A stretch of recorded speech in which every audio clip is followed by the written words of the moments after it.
We begin with the prison break that's making national headlines this week. The discovery that 2 killers were missing came during the daily bed check early Saturday morning at the Dannemora prison.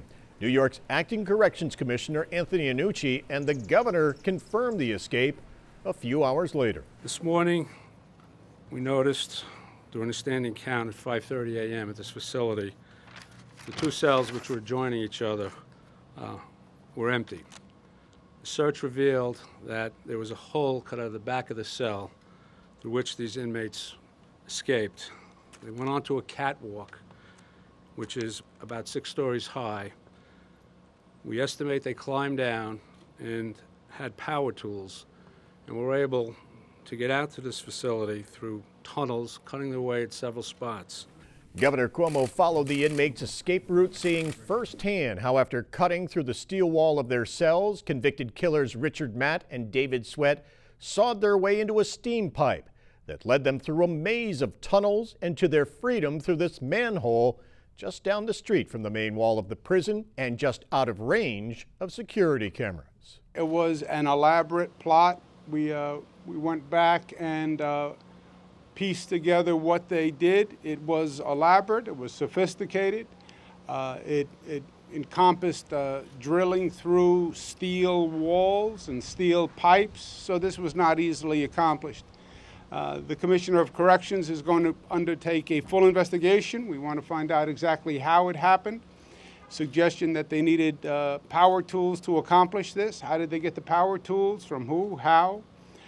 So we'll undertake a full investigation to make sure that this was the first and the last time anyone escaped from this facility. And they left behind a brazen note with a caricature, apparently taunting the officers they had fooled to get away. They had left things in their bunks that looked like they were in the bunk and they were sleeping.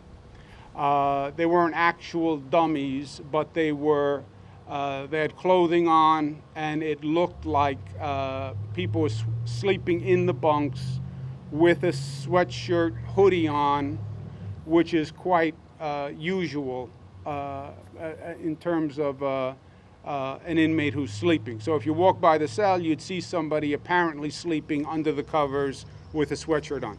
The governor says there's little doubt in his mind that the 2 killers must have gotten help from someone on the inside to pull off such an elaborate escape plan.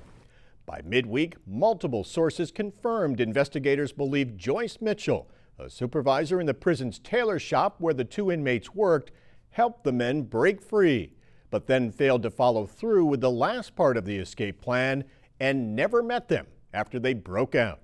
As of late this week, she has not been charged. She was befriended, or she befriended the inmates and may have had some sort of role in assisting them, but I'm not prepared to go into details on that. It's unclear where Sweat and Matt got the tools, although several contractors have been doing major renovations within the prison walls. Our forensics investigation unit has recovered some limited cutting tools that would have assisted him in this elaborate escape attempt. We presume that perhaps more sophisticated tools may have been used, but we did not recover sophisticated cutting tools. We are still looking for those tools. Hundreds of state police and corrections officers have fanned out, searching schools and homes around the prison, leaving many neighbors on edge. Never thought this would happen in a million years. Lots of chaos, but glad to see that law enforcement is out doing their job and protecting the community, and let's just hope they catch them. On Tuesday, nearly 500 heavily armed state police and corrections officers converged on Willsboro, New York, about 40 miles from the prison, searching swamps and farm fields after neighbors reported seeing 2 men run into some nearby woods. Motorists observed 2 men walking down a very rural road in the middle of farmland. And when the car approached them, they took off into the field. And we are obviously a lot more vigilant regarding our surroundings here now. But that day-long search came up empty. The tip that we were following up was a sighting on 2 individuals who could have fit the description, not confirmed that they were our escapees. But out of due caution, we deployed and we did a pretty thorough search, which continues. But no confirmation that they were our escapees. On Wednesday, the governors of New York and Vermont announced they had joined forces, with word the killers may have been planning to flee to Vermont. We have information that suggests that they thought that New York was going to be hot, Vermont would be cooler in terms of law enforcement, and that a camp in Vermont might be a better place to be than New York. Do you know where in Vermont? We do not. This flyer was posted at campgrounds, convenience stores, and ferry crossings in Vermont. By Wednesday night, the manhunt zeroed in on fields and woods about 3 miles from the prison in Katyville, New York, with robocalls telling neighbors to stay indoors and keep the lights on. A section of Route 374 was sealed off for much of the night and again on Thursday, as search teams converged on heavily wooded areas. Governor Cuomo says a search dog picked up the escapees' scent. We're looking underneath every rock, behind every tree, and inside every structure until we find these two.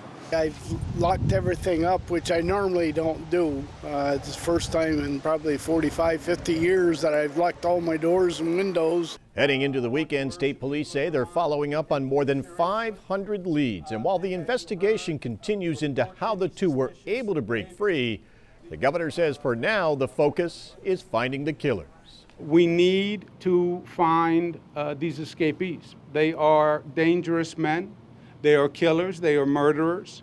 There's no reason to believe they wouldn't do it again. They're going to be more desperate than ever. So we're doing everything we can. It's a top priority to find them and to bring them back. And we're going down both tracks simultaneously. First track, find the escapees, find them before they do any harm, get them back behind bars. That's where they belong. Second, how did this happen? Are there any lessons to learn, any systems to change to make sure that it doesn't happen again? Police are asking if you see the escaped fugitives, call either 911 or this toll-free number. Do not try to approach them. David Sweat has 2 distinct tattoos on his arm and fingers. Sweat is doing a life sentence for killing a Broome County Sheriff's deputy in 2002. And Richard Matt is serving 25 years to life for kidnapping, torturing, and murdering his boss.